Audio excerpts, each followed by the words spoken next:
ॐ श्री परमात्मने नमः। श्रीभगवानुवाच मय्यासक्तमनः पार्थ योगं युञ्जन्मदाश्रयः असंशयं समग्रं मां यथा ज्ञास्यसि तच्छृणु। ज्ञानं तेऽहं सविज्ञानम् इदं वक्ष्याम्यशेषतः। यज्ञात्वा नेह भूयोऽन्यत् ज्ञातव्यम् अवशिष्यते। मनुष्याणां सहस्रेषु कश्चिद् यतति सिद्धये यततामपि सिद्धानां कश्चिन्मां वेत्ति तत्त्वतः। भूमिरापो नलो वायुः खं मनो बुद्धिरेव च अहंकार इतीयं मे भिन्ना प्रकृतिरष्टधा। अपरेयमितस्त्वन्यां प्रकृतिं विद्धि मे परां। जीवभूतां महाबाहो यैदं धार्यते जगत्। एतद्योनीनि भूतानि सर्वाणीत्युपधारय। अहं कृत्स्नस्य जगतः प्रभवः प्रलयस्तथा। मत्तः परतरं नान्यत् किञ्चिदस्ति धनञ्जय। मयि सर्वमिदं प्रोतं सूत्रे मणिगणा इव। रसोऽहमप्सु कौन्तेय प्रभास्मि शशिसूर्ययोः। प्रणवः सर्ववेदेषु शब्दः खे पौरुषं नृषु। पुण्यो गन्धः पृथिव्यां च तेजश्चास्मि विभावसौ। जीवनं सर्वभूतेषु तपश्चास्मि तपस्विषु। बीजं मां सर्वभूतानां विद्धि पार्थ सनातनं। बुद्धिर्बुद्धिमतामस्मि तेजस्तेजस्विनामहं। बलं बलवतां चाहं कामरागविवर्जितं। धर्मविरुद्धो भूतेषु कामोऽस्मि भरतर्षभ। ये चैव सात्विका भावा राजसास्तामसाश्च ये मत्त एवेति तान् विद्धि न त्वहं तेषु ते मयि। त्रिभिर्गुणमयैर्भावैरेभिः सर्वमिदं जगत्। मोहितं नाभिजानाति मामेभ्यः परमव्ययम्। दैवी हेषा गुणमयी मम माया दुरत्यया। मामेव ये प्रपद्यन्ते मायामेतां तरन्ति ते। न मां दुष्कृतिनो मूढाः प्रपद्यन्ते नराधमाः। माययापहृतज्ञाना आसुरं भावमाश्रिताः। चतुर्विधा भजन्ते मां जनाः सुकृतिनोऽर्जुन। आर्तो जिज्ञासुरर्थार्थी ज्ञानी च भरतर्षभ। तेषां ज्ञानी नित्ययुक्त एकभक्तिर्विशिष्यते। प्रियो हि ज्ञानिनोत्यर्थम् अहं स च मम प्रियः। उदारः सर्व एवैते ज्ञानी त्वात्मैव मे मतम्। आस्थितः स हि युक्तात्मा मामेवानुत्तमां गतिम्। बहूनां जन्मनामन्ते ज्ञानवान् मां प्रपद्यते। वासुदेवः सर्वमिति स महात्मा सुदुर्लभः। कामैस्तैस्तैर्हृतज्ञानाः प्रपद्यन्तेऽन्यदेवताः।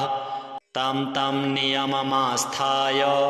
प्रकृत्या नियताः स्वया। यो यो यां यां तनुं भक्तः श्रद्धयार्चितुमिच्छति तस्य तस्याचलां श्रद्धां तामेव विदधाम्यहम्। स तया श्रद्धया युक्तस्तस्याराधनमीहते। लभते च ततः कामान् मयैव विहितान्हितान्। अन्तवत्तु फलं तेषां तद्भवत्यल्पमेधसां। देवान् देवयजो यान्ति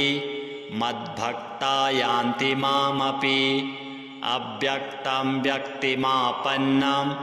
मन्यन्ते मामबुद्धयः परं भावमजानन्तो ममाव्ययमनुत्तमं नाहं प्रकाशः सर्वस्य योगमाया समावृतः मूढोऽयं नाभिजानाति लोको मामजमव्ययं वेदाहं समतीतानि वर्तमानानि चार्जुन भविष्याणि च भूतानि मां तु वेद न कश्चन इच्छाद्वेषसमुत्थेन द्वन्द्वमोहेन भारत सर्वभूतानि सम्मोहं सर्गे यान्ति परन्तप येषां त्वन्तगतं पापं जनानां पुण्यकर्मणां ते द्वन्द्वमोहनिर्मुक्ता भजन्ते मां दृढव्रताः जरामरणमोक्षाय मामाश्रित्य यतन्ति ये ते ब्रह्म तद्विदुः कृष्णम् अध्यात्मं कर्म चाखिलं साधिभूताधिदेवं मां साधियज्ञं च ये विदुः प्रयाणकालेऽपि च मां ते विदुर्युक्तचेतसः श्रीभगवानुवाच मय्यासक्तमनः पार्थ योगं युञ्जन्मदाश्रयः असंशयं समग्रं मां यथा ज्ञास्यसि तच्छृणु ज्ञानं तेऽहं सविज्ञानम् इदं वक्ष्याम्यशेषतः यज्ञात्वा नेह भूयोऽन्यत् ज्ञातव्यम् अवशिष्यते मनुष्याणां सहस्रेषु कश्चिद् यतति सिद्धये यततामपि सिद्धानां कश्चिन्मां वेत्ति तत्त्वतः भूमिरापो नलो वायुः खं मनो बुद्धिरेव च अहंकार इतीयं मे भिन्ना प्रकृतिरष्टधा अपरेयमितस्त्वन्यां प्रकृतिं विद्धि मे परां जीवभूतां महाबाहो यैदं धार्यते जगत् एतद्योनीनि भूतानि सर्वाणीत्युपधारय अहं कृत्स्नस्य जगतः प्रभवः प्रलयस्तथा मत्तः परतरं नान्यत् किञ्चिदस्ति धनञ्जय मयि सर्वमिदं प्रोतं सूत्रे मणिगणा इव रसोऽहमप्सु कौन्तेय प्रभास्मि शशिसूर्ययोः प्रणवः सर्ववेदेषु शब्दः खे पौरुषं नृषु पुण्यो गन्धः पृथिव्यां च तेजश्चास्मि विभावसौ जीवनं सर्वभूतेषु तपश्चास्मि तपस्विषु बीजं मां सर्वभूतानां विद्धि पार्थ सनातनं बुद्धिर्बुद्धिमतामस्मि तेजस्तेजस्विनामहं बलं बलवतां चाहं कामरागविवर्जितं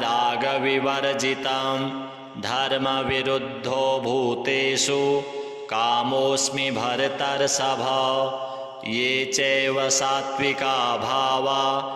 राजसास्तामसाश्च ये मत्त एवेति तान् विद्धि न त्वहं तेषु ते मयि त्रिभिर्गुणमयैर्भावैरेभिः सर्वमिदं जगत् मोहितं नाभिजानाति मामेभ्यः परमव्ययं दैवी हेषा गुणमयी मम माया दुरत्यया मामेव ये प्रपद्यन्ते मायामेतां तरन्ति ते न मां दुष्कृतिनो मूढाः प्रपद्यन्ते नराधमाः माययापहृतज्ञाना आसुरं भावमाश्रिताः चतुर्विधा भजन्ते मां जनाः सुकृतिनोऽर्जुन आर्तो जिज्ञासुरर्थार्थी ज्ञानी च भरतर्षभ तेषां ज्ञानी नित्ययुक्त एकभक्तिर्विशिष्यते प्रियो हि ज्ञानिनोत्यर्थम् अहं स च मम प्रियः उदारः सर्व एवैते ज्ञानी त्वात्मैव मे मतम् आस्थितः स हि युक्तात्मा मामेवानुत्तमां गतिम् बहूनां जन्मनामन्ते ज्ञानवान् मां प्रपद्यते वासुदेवः सर्वमिति स महात्मा सुदुर्लभः कामैस्तैस्तैर्हृतज्ञानाः प्रपद्यन्तेऽन्यदेवताः तं तं नियममास्थाय प्रकृत्या नियताः स्वया यो यो यां यां तनुं भक्तः श्रद्धयार्चितुमिच्छति तस्य तस्याचलां श्रद्धां तामेव विदधाम्यहम् स तया श्रद्धया युक्तस्तस्याराधनमीहते लभते च ततः कामान् मयैव विहितान्हितान् अन्तवत्तु फलं तेषां तद्भवत्यल्पमेधसां देवान् देवयजो यान्ति मद्भक्ता यान्ति मामपि अव्यक्तं व्यक्तिमापन्नं मन्यन्ते मामबुद्धयः परं भावमजानन्तो ममाव्ययमनुत्तमं नाहं प्रकाशः सर्वस्य योगमायासमावृतः मूढोऽयं नाभिजानाति लोको मामजमव्ययं वेदाहं समतीतानि वर्तमानानि चार्जुन भविष्याणि च भूतानि मां तु वेद न कश्चन इच्छाद्वेषसमुत्थेन द्वन्द्वमोहेन भारत सर्वभूतानि सम्मोहं सर्गे यान्ति परन्तप येषां त्वन्तगतं पापं जनानां पुण्यकर्मणां ते द्वन्द्वमोहनिर्मुक्ता भजन्ते मां दृढव्रताः जरामरणमोक्षाय मामाश्रित्य यतन्ति ये ते ब्रह्म तद्विदुः कृष्णम् अध्यात्मं कर्म चाखिलं साधिभूताधिदेवं मां साधियज्ञं च ये विदुः प्रयाणकालेऽपि च मां ते विदुर्युक्तचेतसः श्रीभगवानुवाच मय्यासक्तमनः पार्थ योगं युञ्जन्मदाश्रयः असंशयं समग्रं मां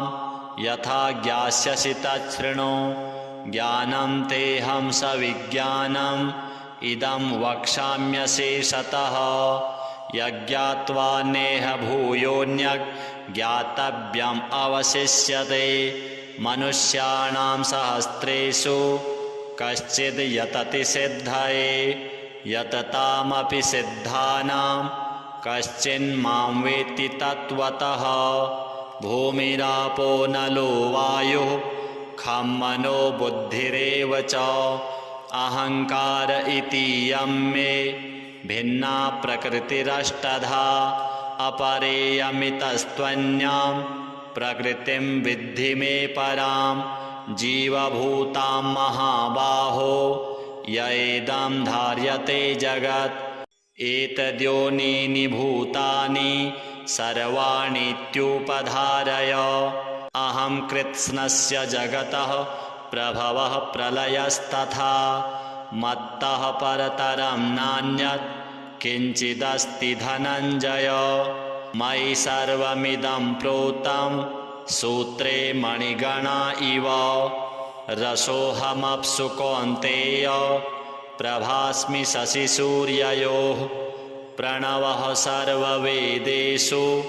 शब्दः खे पौरुषं नृषु पुण्यो गन्धः पृथिव्यां च तेजश्चास्मि विभावसौ जीवनं सर्वभूतेषु तपश्चास्मि तपस्विषु बीजं मां सर्वभूतानां विद्धि पार्थ सनातनं बुद्धिर्बुद्धिमतामस्मि तेजस्तेजस्विनामहं बलं बलवतां चाहं कामरागविवर्जितं धर्मविरुद्धो भूतेषु कामोऽस्मि भरतर्षभ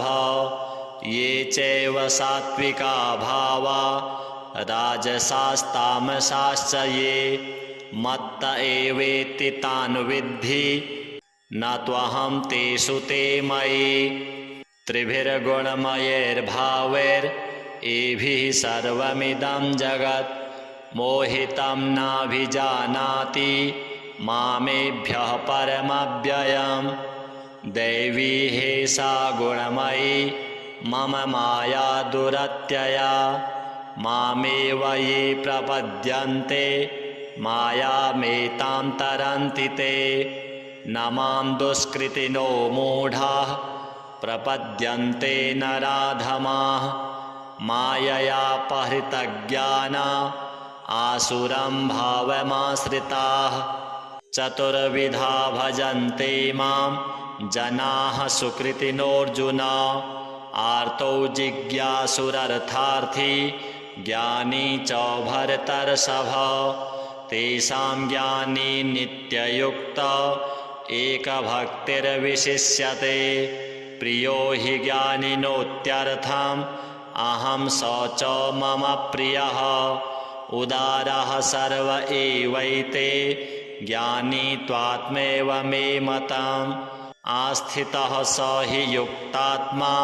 मामेवानुत्तमां गतिं बहूनां जन्मनामन्ते ज्ञानवान् मां प्रपद्यते वासुदेवः सर्वमिति स महात्मा सुदुर्लभः कामैस्तैस्तैर्हृतज्ञानाः प्रपद्यन्तेऽन्यदेवताः तं तं नियममास्थाय प्रकृत्या नियताः स्वया यो यो यां यां तनुं भक्तः श्रद्धयार्चितुमिच्छति तस्य तस्याचलां श्रद्धां तामेव विदधाम्यहं स तया श्रद्धया युक्तस्तस्याराधनमीहते लभते च ततः कामान् मयैव विहितान्हितान् अन्तवत्तु फलं तेषां तद्भवत्यल्पमेधसां देवान् देवयजो यान्ति मद्भक्ता यान्ति मामपि अव्यक्तं व्यक्तिमापन्नं मन्यन्ते मामबुद्धयः परं भावमजानन्तो ममाव्ययमनुत्तमं नाहं प्रकाशः सर्वस्य योगमायासमावृतः मूढोऽयं नाभिजानाति लोको मामजमव्ययं वेदाहं समतीतानि वर्तमानानि चार्जुन भविष्याणि च भूतानि मां तु वेद न कश्चन इच्छाद्वेषसमुत्थेन द्वन्द्वमोहेन भारत सर्वभूतानि सम्मोहं सर्गे यान्ति परन्तप येषां त्वन्तगतं पापं जनानां पुण्यकर्मणां ते द्वन्द्वमोहनिर्मुक्ता भजन्ते मां दृढव्रताः जरामरणमोक्षाय मामाश्रित्य यतन्ति ये ते ब्रह्म तद्विदुः कृष्णम् अध्यात्मं कर्म चाखिलं साधिभूताधिदेवं मां साधियज्ञं च ये विदुः प्रयाणकालेऽपि च मां ते विदुर्युक्तचेतसः श्रीभगवानुवाच मय्यासक्तमनः पार्थ योगं युञ्जन्मदाश्रयः असंशयं समग्रं मां यथा ज्ञास्यसि तच्छृणु ज्ञानं तेऽहं सविज्ञानं इदं वक्ष्याम्यशेषतः यज्ञात्वा नेह भूयोऽन्यज्ञातव्यम् अवशिष्यते मनुष्याणां सहस्रेषु कश्चिद् यतति सिद्धये यततामपि सिद्धानां कश्चिन्मां वेत्ति तत्त्वतः भूमिरापो नलो वायुः खं मनो बुद्धिरेव च अहंकार इतीयं मे भिन्ना प्रकृतिरष्टधा अपरेयमितस्त्वन्यां प्रकृतिं विद्धि मे परां जीवभूतां महाबाहो यैदं धार्यते जगत् एतद्योनीनि भूतानि सर्वाणीत्युपधारय अहं कृत्स्नस्य जगतः प्रभवः प्रलयस्तथा मत्तः परतरं नान्यत् किञ्चिदस्ति धनञ्जय मयि सर्वमिदं प्रोतं सूत्रे मणिगणा इव रसोऽहमप्सु कौन्तेय प्रभास्मि शशिसूर्ययोः प्रणवः सर्ववेदेषु शब्दः खे पौरुषं नृषु पुण्यो गन्धः पृथिव्यां च तेजश्चास्मि विभावसौ जीवनं सर्वभूतेषु तपश्चास्मि तपस्विषु बीजं मां सर्वभूतानां विद्धि पार्थ सनातनं बुद्धिर्बुद्धिमतामस्मि तेजस्तेजस्विनामहं बलं बलवतां चाहं कामरागविवर्जितं धर्मविरुद्धो भूतेषु कामोऽस्मि भरतर्षभ ये चैव सात्विका भावा राजसास्तामसाश्च ये मत्त एवेति तान् विद्धि न त्वहं तेषु ते मयि त्रिभिर्गुणमयैर्भावैरेभिः सर्वमिदं जगत् मोहितं नाभिजानाति मामेभ्यः परमव्ययम् दैवी हेषा गुणमयी मम माया दुरत्यया मामेव ये प्रपद्यन्ते मायामेतां तरन्ति ते न मां दुष्कृतिनो मूढाः प्रपद्यन्ते नराधमाः माययापहृतज्ञाना आसुरं भावमाश्रिताः चतुर्विधा भजन्ते मां जनाः सुकृतिनोऽर्जुन आर्तौ जिज्ञासुरर्थार्थी ज्ञानी च भरतर्षभ तेषां ज्ञानी नित्ययुक्त एकभक्तिर्विशिष्यते प्रियो हि ज्ञानिनोत्यर्थम् अहं स च मम प्रियः उदारः सर्व एवैते ज्ञानी त्वात्मैव मे मतम् आस्थितः स हि युक्तात्मा मामेवानुत्तमां गतिम् बहूनां जन्मनामन्ते ज्ञानवान् मां प्रपद्यते वासुदेवः सर्वमिति स महात्मा सुदुर्लभः कामैस्तैस्तैर्हृतज्ञानाः प्रपद्यन्तेऽन्यदेवताः तं तं नियममास्थाय प्रकृत्या नियताः स्वया यो यो यां यां तनुं भक्तः श्रद्धयार्चितुमिच्छति तस्य तस्याचलां श्रद्धां तामेव विदधाम्यहं स तया श्रद्धया युक्तस्तस्याराधनमीहते लभते च ततः कामान् मयैव विहितान्हितान् अन्तवत्तु फलं तेषां तद्भवत्यल्पमेधसां देवान् देवयजो यान्ति मद्भक्ता यान्ति मामपि अव्यक्तं व्यक्तिमापन्नं मन्यन्ते माम बुद्धयः परं भावमजानन्तो ममाव्ययमनुत्तमं नाहं प्रकाशः सर्वस्य योगमाया समावृतः मूढोऽयं नाभिजानाति लोको मामजमव्ययं वेदाहं समतीतानि वर्तमानानि चार्जुन भविष्याणि च भूतानि मां तु वेद न कश्चन इच्छाद्वेषसमुत्थेन द्वन्द्वमोहेन भारत सर्वभूतानि सम्मोहं सर्गे यान्ति परन्तप येषां त्वन्तगतं पापं जनानां पुण्यकर्मणां ते द्वन्द्वमोहनिर्मुक्ता भजन्ते मां दृढव्रताः जरामरणमोक्षाय मामाश्रित्य यतन्ति ये ते ब्रह्म तद्विदुः कृष्णम् अध्यात्मं कर्म चाखिलं साधिभूताधिदेवं मां साधियज्ञं च ये विदुः प्रयाणकालेऽपि च मां ते विदुर्युक्तचेतसः श्रीभगवानुवाच मय्यासक्तमनः पार्थ योगं युञ्जन्मदाश्रयः असंशयं समग्रं मां यथा ज्ञास्यसि तच्छृणु ज्ञानं तेऽहं सविज्ञानम् इदं वक्ष्याम्यशेषतः यज्ञात्वा नेह भूयोऽन्यत् ज्ञातव्यम् अवशिष्यते मनुष्याणां सहस्रेषु